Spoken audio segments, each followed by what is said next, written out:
Namaste, everyone, and welcome to our first official episode of Who Says? Connecting the dots between sexuality, Ayurveda, yoga, and spirituality. For those of you who don't know me yet, my name is Alana, and I'm just here to talk to you about how everything's connected, just as the title says.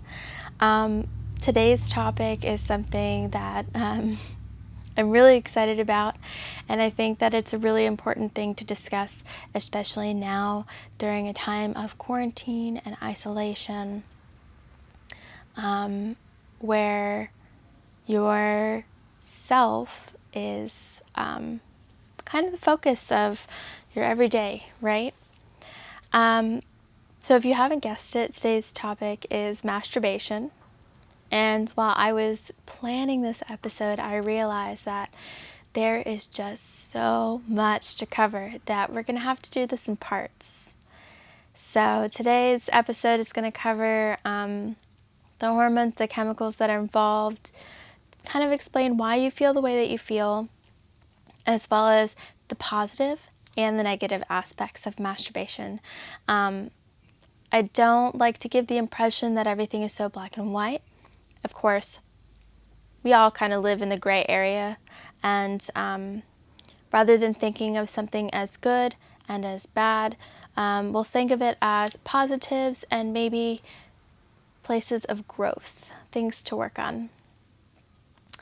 I just want to disclaimer this by saying that not everybody masturbates, believe it or not. I think the majority impression is that people believe that either everyone masturbates and the people who say they don't are misinforming everyone, and that maybe they're just too embarrassed to say it. And then the other side of the spectrum is that they don't actually believe that anyone masturbates, and if they do, it's sinful, it's dirty, it's unfathomable, basically. And like I said, not everything is so black and white, and there are people who very much enjoy masturbating, and there are people who don't, and everything in between. And nothing is wrong with any of those options. You're valid in all of your sexual preferences, and yes, that includes masturbation. Some people just don't enjoy it for any reason, whether it's religious beliefs, spiritual beliefs. Perhaps they've experienced sexual trauma and that's just a part of their life that they've completely cut out. Maybe they just don't enjoy it. Perhaps they're on the spectrum of asexuality and that's just not within their sexual preferences. Then there are people who do enjoy it. They do it because they like it. That's pretty simple, right? You do it if you like it. You don't do it if you don't like it. I think that the really beautiful thing about masturbation is that it's not genital focused. So most people would probably define masturbation as playing with whatever genitalia you have inside of your pants, whether anatomically female, anatomically male, or anatomically intersex, which is can be a number of variations in between. And it's not genitally focused, so it actually is about how you feel, what sensations you have, exploring fantasies, exploring touch, exploring sensation, exploring stimulation. It's an exploration. It's a journey, and that journey can change. It's not always the same. But it's not genitally focused, so everybody's going to masturbate differently, and that's kind of awesome, right? I bet not the majority of people know stuff like that. I think the majority of people would, from asking a number of friends and colleagues, that people generally assume that it's flicking the bean or jacking off or something along those lines, but there's actually a number of ways to masturbate. And all of it is about how it makes you feel. So moving on to the chemicals that are involved. First, you have dopamine, which is considered the happiness hormone. And basically, it's related to your brain's reward system. Your brain's reward system is the amygdala, and it's inside of this beautiful cranium that you have. It's kind of like the concept of Pavlov's dogs, where, you do something that you get a reward. You do it because you're going to get something out of it that you enjoy, which is why people who don't enjoy it don't do it. Then you have your endorphins, right? So those are actually a natural pain reliever, FYI, in case you didn't know. And they also have known to help with de-stressing the body and boosting your mood. Those are some effects that you can feel from endorphins, and you can feel it not just in masturbation, but doing something you're really passionate about. No pun intended. You can also experience a switch on in your endorphins when you do something like exercise. Maybe not the types of exercise that you don't enjoy, but the types of exercise that you do enjoy, which is why sometimes maybe you do yoga, or maybe you run and you really love to do it. Maybe you woke up feeling like you didn't want to do it that day. Afterwards, you feel really good because you actually really love it. And even though it was hard to get there, once you did it, you felt so much better. That's why.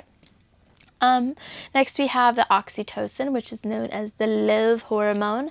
And that helps create things like bonding.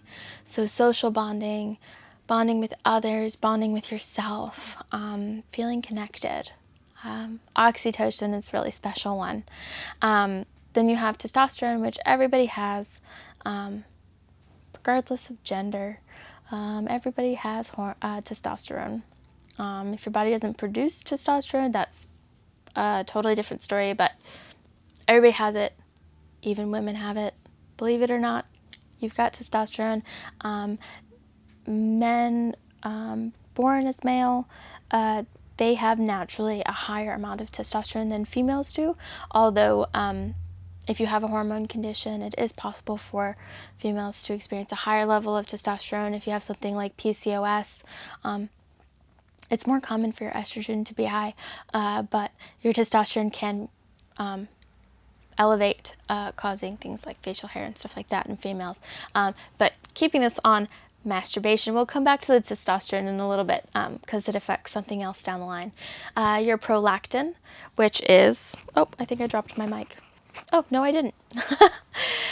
So your prolactin helps your immune system and boost your mood as well. That is not to say that masturbation can replace your vitamin C regimen, but because it does all of these things that are really good for the mind body.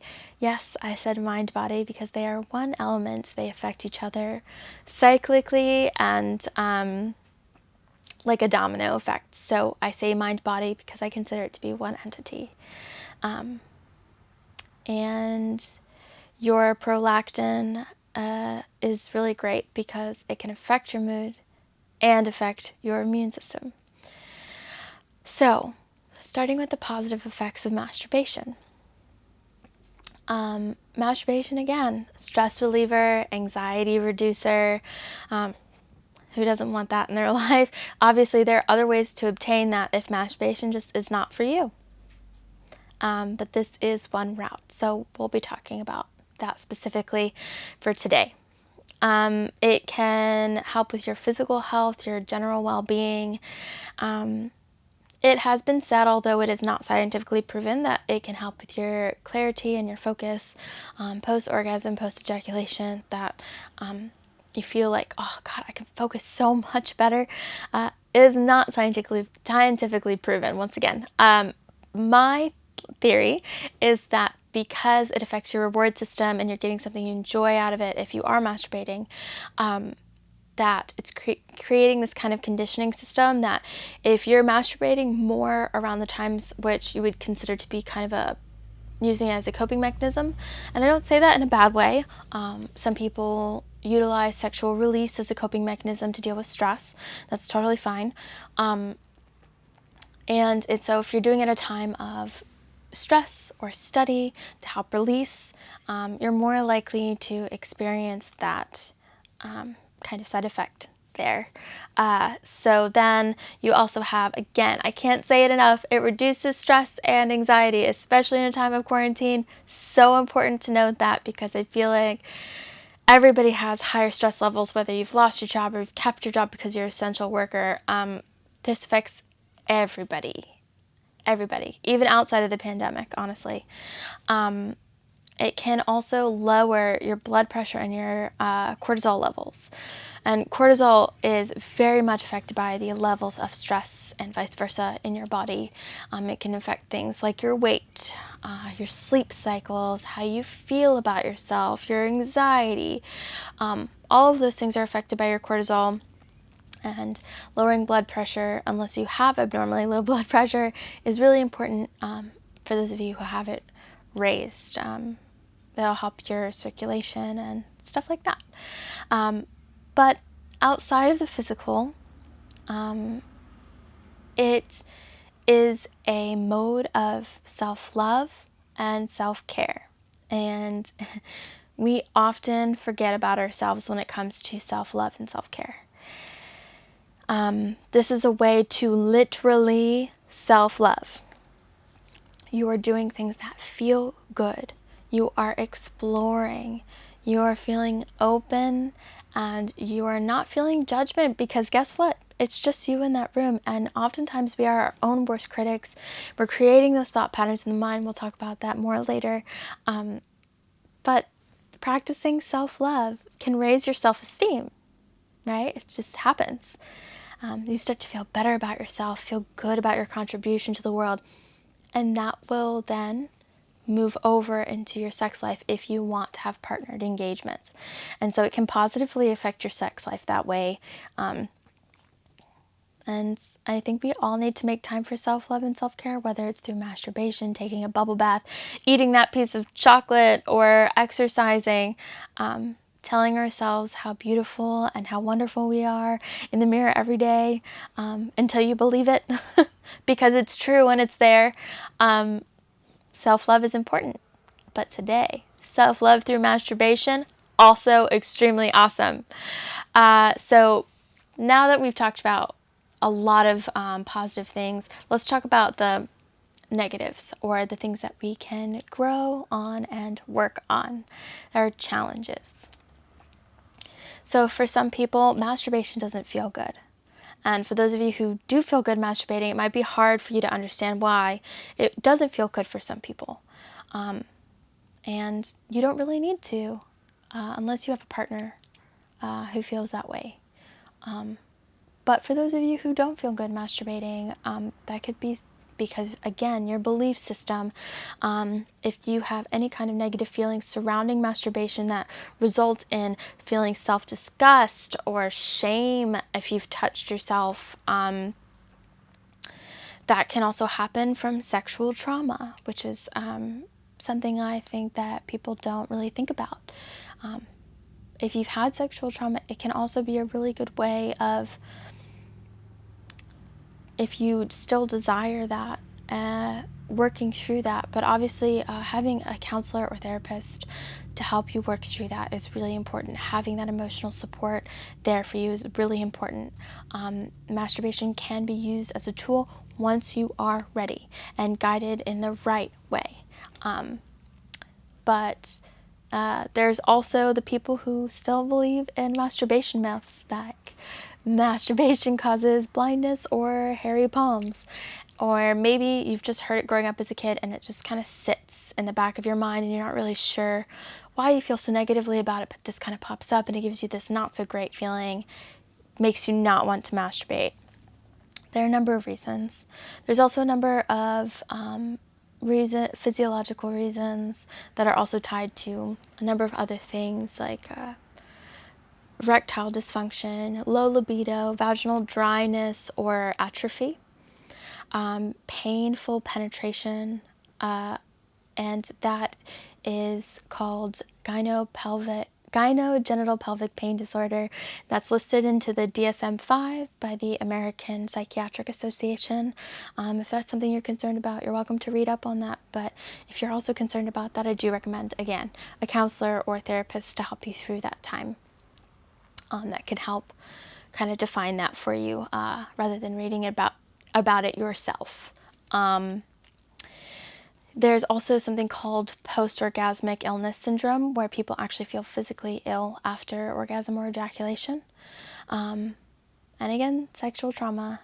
So there's a lot of reasons why someone might struggle to masturbate. And I'm going to come back to what I said in the beginning and say that the beautiful thing about masturbation, whether you are someone who identifies with the gender you were identified at birth, whether you are transgender, whether you are intersex, whether you are any of the things, masturbation is not focused on the genitals, and the body has a number of erogenous zones. You just have to find yours. Whether it's the nipples, the lips, the ears, maybe your inner thigh. Heck, it could be in your armpit for all you know. There are a lot of places to search, but the best way to do that is alone, or if you don't want to alone with a partner. Masturbating together is also masturbation and also an option, always. Talk to your partner about it first before you start doing it, though. Again, it's all about sexual preference. So let's start with erectile dysfunction, right? So that can be anybody who was born male who identifies as male. Anyone who is transgender, feminine, who was born assigned male and identifies as a female. I won't touch on the variations of intersex because there are just so many variations. So if this applies to you, then kind of just pick out the little bits and bobs for yourself. I'm sure that a variation of this will be covered for you. So if erectile dysfunction is something you experience, which is very common in men who are assigned male at birth, men who were born with male genitalia, or females that were born with male genitalia. Erectile dysfunction affects both. It can affect you with age, it can affect you with the medication you're taking, whether you're trans feminine and it's because you're taking estrogen, that can cause erectile dysfunction. If you are a male and you're turning a certain age, that can also affect things. Or if you're also taking medication, if there's other issues involved.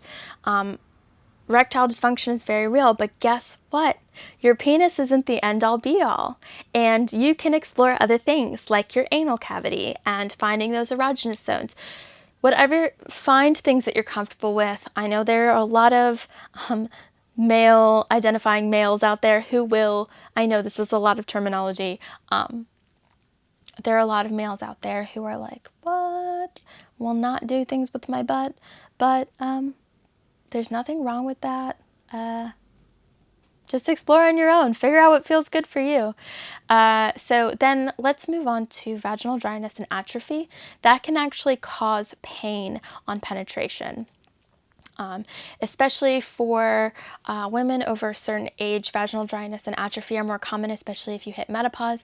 And for trans masculines, that is something that can occur when you're taking testosterone.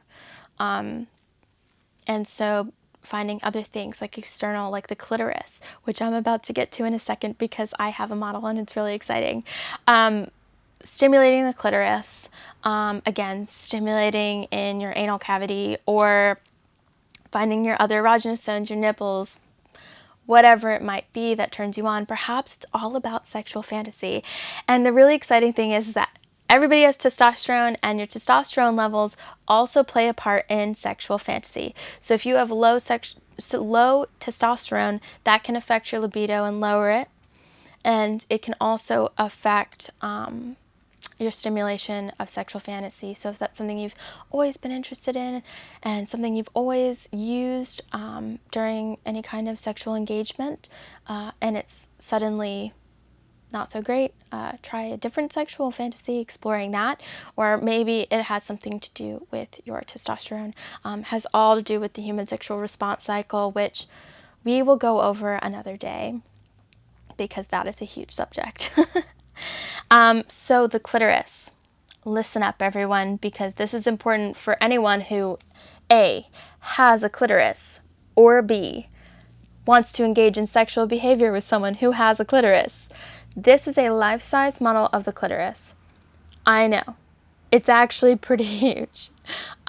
Most people only see this little part here that sticks out of the skin, but it's in there. So you have the gland, the part that pokes out.